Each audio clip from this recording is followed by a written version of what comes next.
In this video, we're going to take a look at some of the things that a new user can do with Google Docs. First, we're going to take a look at the screen. When you first log in, you won't have any documents. This is where the documents will be listed once you have created some. But this is what the Google Docs, if you'll take a look up here, the Google Docs page looks like. First thing we're going to do is create a document. Go over to the red Create button. And now we have different types of documents available in Google Docs.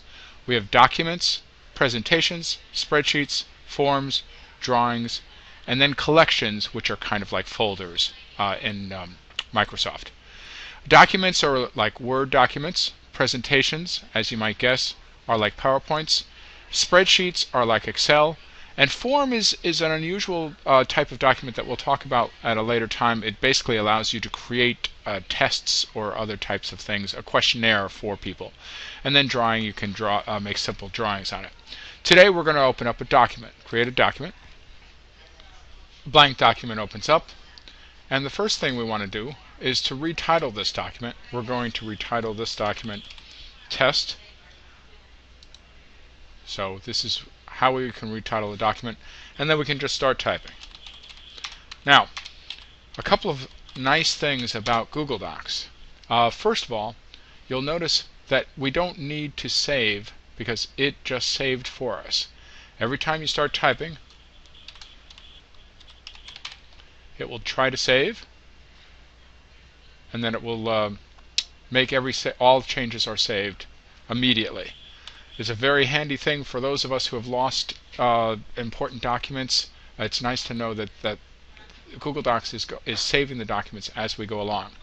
In addition, it also, if we mess up, it is also creating a revision history. What that means is that if you use the document and you delete something that you didn't mean to delete or mess it up in some other way, you can take a look at the revision history and get the document that you created the day before or the day before that.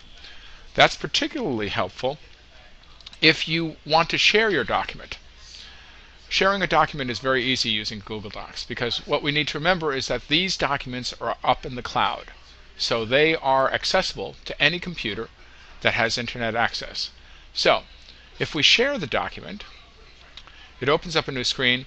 Now here in the HS domain, we can just start typing in the name of anyone and try to find that student or teacher, in this case Mrs. Holohan. And we can save that document, share that document with that person. Notice over on the right it says Mrs. Holohan can edit it. We can change it to can comment or can simply view. But since we trust Mrs. Holohan, of course she can edit this document as well. And we can click share and save.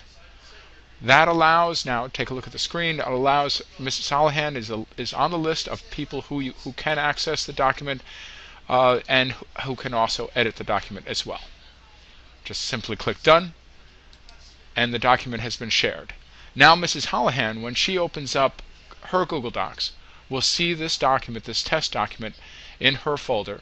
She can open it up, she can edit it, she can make comments, and there is no need for me to worry about her messing the document up because I can always go back to revision history.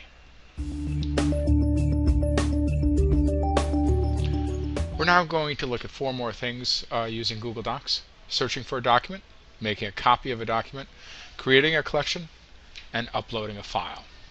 If we go back to our home directory of Google Docs, you now see that the new kid has the test file.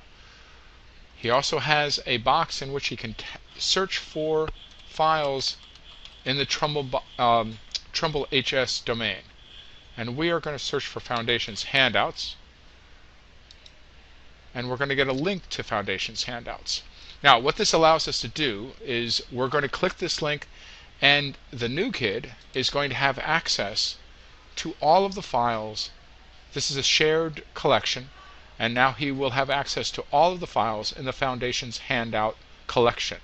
We've created this collection for the Foundations class, and now we are sharing all of these documents with the new kid.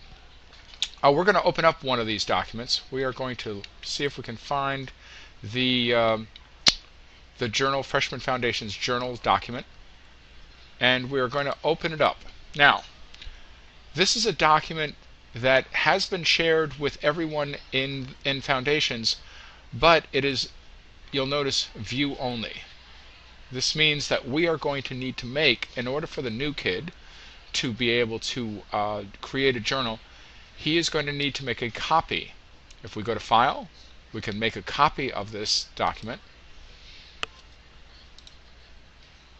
And now we have a copy of the Freshman Foundation journals.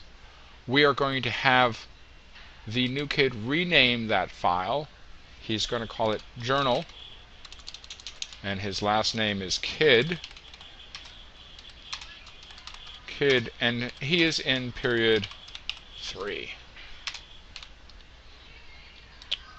Now he has a document which allows him to answer questions.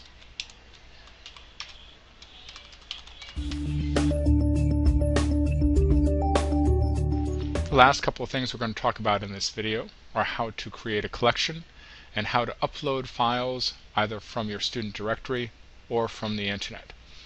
If we go up here to create, you see collection is an option. Collections, remember, are just like folders in Microsoft. We're going to name this collection Freshman Foundations, and you'll see that it appears over on the left hand side and opens up to Freshman Foundations here as well. If we wanted to upload a file to that collection, we click Upload. This would be a file. We can upload whole folders if we're in Chrome. We're going to open up Files, and now we would find the student directory, the student number over here. I'm logged in as Mr. Neenan, so we'll just go to my directory, and we will upload this document right here. It gives us the option of converting the documents into Google Docs or keeping the original format. This is an important question because you need to determine what it is that you want to do with the document. If you're going to be editing it in Google Docs, then you want to convert it. If you want it to save it and edit it in Word later on, you're going to want to keep it in Word. But we're going to convert it, and we start the upload, and the upload is complete. We close this box out. We go back to our home directory, and there is the file waiting for us. We can now take the file and drag it directly into the Freshman Foundations collection, and there it is, sitting waiting for us, good to go.